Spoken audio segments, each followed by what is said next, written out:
Hey guys, it's Xtiana from Red Velvet Techno on WTBU, the Beat of Boston University. We're here with Teddy Geiger talking about his music and his tour. How's it going so far? It's going great. So you just released a new album. Just released a new album. Yeah, tour's been great. It's I'm out with Ryan Cabrera and Tyler Hilton. We've been having a blast. It's a lot of like good vibes backstage and on stage. We've been doing a lot of shows, playing songs together. So it's been Cool. It's been great. How's the fan reception to your new album? It's been good thus far. I haven't heard anything too bad. I don't want to jinx it, but thus far it's all been good stuff. So I'm excited. Any particular songs you like to play from the new album on tour? We're playing Happier, Shake It Off, a new song Carousel every once in a while. Still kind of, some now I've been playing for a long time, so like I've got them nailed, and then some, there's a couple that I still haven't played live yet, and there's a couple that we just broke out on this tour, so it's exciting still to be like playing this stuff. It's cool. Sweet. So you just released your new album through Pledge Music. Yes. How was that? It was awesome. It was cool because, I spent a lot of time like meeting with record labels and playing the music, and it's kind of like, it's a lot of like, yeah, it sounds great, but we don't hear like singles, or we don't hear this, and it's like, but I have fans who are like asking all the time, like, where's new music? When's new music gonna come out? And I think it's hard for me to like get the idea that I could put something out on my own. But the Pledge Music thing, I had a couple friends who did it, and it made it like very tangible, made it like easy to take those first steps. So like I know I'm not going in blind. I know like, okay, everyone, like all these people have already invested in the album. It's like they're psyched, and I get to like talk to them directly, show them the process of making it, and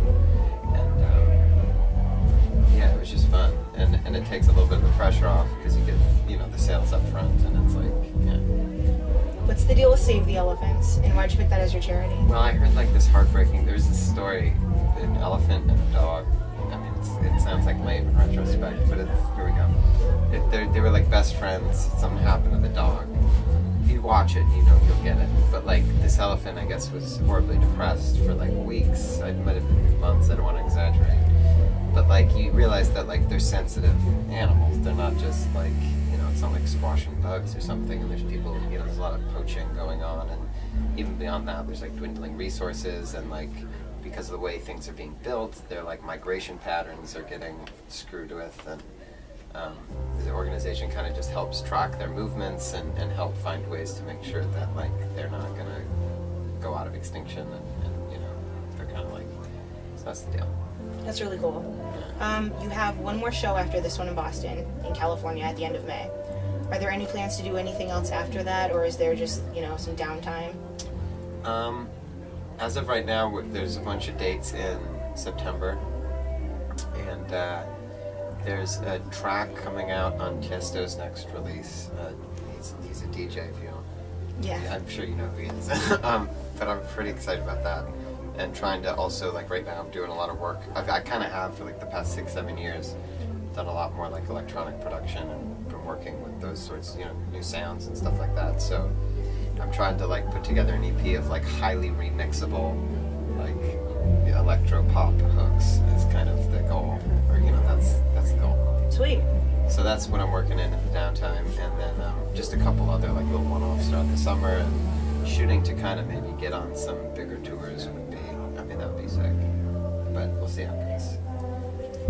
I wish you the best. Thank you.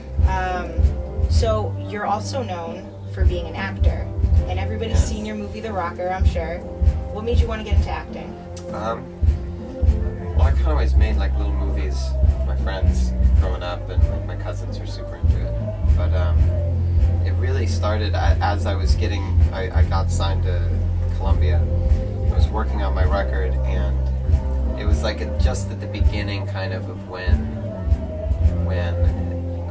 actors acting in television. I mean, I guess that's always been around, but it's like, I remember there was like a big drive at the label for like synergy. We need synergy, like in under the Sony blanket, we're like gonna bring synergy.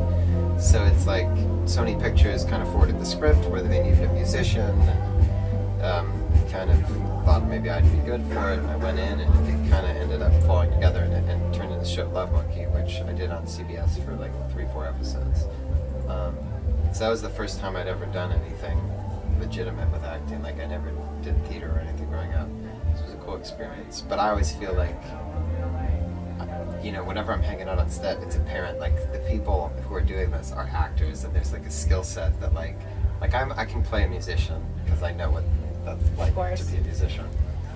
But it's really cool to, like, be around people who, that's, like, their craft, and it's cool to watch how they do that. But I haven't spent enough time I haven't honed that. But it's cool, even, like, a little, I'm going on and on here, but a little bit, like, I've done some working with an acting coach, and even through that, you see, like, how creative the whole thing is, and, like, how much room there is for imagination and all that. I'm not sure how to apply it there, I think, as much as, like, with songwriting. Cool. So there's a lot of traveling for movie production too, and as well as touring. Is there one that you prefer over the other? Is there more downtime in one versus the other? What were the two? I'm sorry. There's a lot of traveling for movie production. So, like, with yeah. The Rocker, you went to, like, Canada. Well, here's the bummer, yeah. The schedules for the movies were crazy. I'd be up, and it's like, it's a lot of, like, we're going to need you in 10, and then 2 hours later, you're doing what you need to do. Right. So you always feel like it's hard to, like, get into anything. So I'd always try to be, like, writing or recording stuff in the trailer, but it was so hard because it always feels like you're about to be going to do something, and there's not, like, the space to create. So that kind of drove me crazy by the end. And it's kind of the same with the road, but you're playing music all day, and so that kind of takes the edge off, I think. Because I'm just kind of like, I'm just basically addicted to making music. That's like, so when I'm not doing it, it's like I don't know what to do, and I end up, my brain's going wild. And so that was definitely harder. But the road gets harder on the stomach. You end up eating a lot of just, fast food. I'm thinking all these swear words for it. Understandable. I don't know what your swearing policy is, but I'm trying to keep it clean. Go for it if you want. Okay. Yeah. I'll let it slip next time. We have a couple of fun questions for you too. Okay. Okay. Do you have any hidden talents? Like what? Like something your fans would be surprised to know about you. Hidden talents. I don't know. Like, I was okay with a yo-yo in elementary school. That's not, like, great though. I used to skateboard. Cool. I could do a good amount. I was at the moderate level in my skateboard camp. I could, like, drop in off, like, a 9-foot, 10-foot ramp and hit, like, a good 5-foot ramp, get a little bit of air. So luckily I didn't break anything. That's cool. Yeah. What's your craziest tour story? Oh man. Really? I don't know. I mean, yeah, there is some crazy stuff. For instance, like, I was 17. I don't even know if we should be talking about this, but I was 17, and, like, there ended up being this whole debacle where, like, the guy who was on the road with the tour manager he was acting all strange on a regular basis. And we're calling my management, like, I don't know what's going on with this guy, but, like, something is up. And, like, it's going crazy. And it turns out one of the days we walk backstage and this dude is buying, like, a bunch of blow off the guy at the sound venue. So then the next day, that's a whole debacle. Like, he's gone. But, you don't know. You run into these weird guys, and as a teenager, that's, like, such a crazy scene, I feel like, to be involved in. But that was a crazy night. I remember that was, like, shit went down. And then, then it's like, oh, right, that's what was going on with that guy. Like, okay. Cocaine. Wow. That's pretty crazy for a tour story. One more. We hear a lot of people on tour like to prank each other. Yeah. Are you a prankster? Do you prank people on tour? Or do people prank you? Well, actually, on the last tour, we made homemade confetti out of toilet paper. And there's a trap door in the ceiling, so, like, for the finale, we were kind of all on stage, and the thing was, like, pretty much right above where Riot was, and we had someone run up and, like, sprinkle the confetti down on. That's hilarious. That's what we're doing. But that's about, that's it. Or, like, wearing each other's t-shirts, but that's not too, that's not a prank. That's cool, though. It's just love. Yeah. All right. Well, thanks for answering our questions. It's been really cool talking to you. Nice talking to you, too. If you want to keep up to date with Teddy Geiger and his music and the rest of his tour, please follow him on Facebook and on Twitter at Teddy Geiger.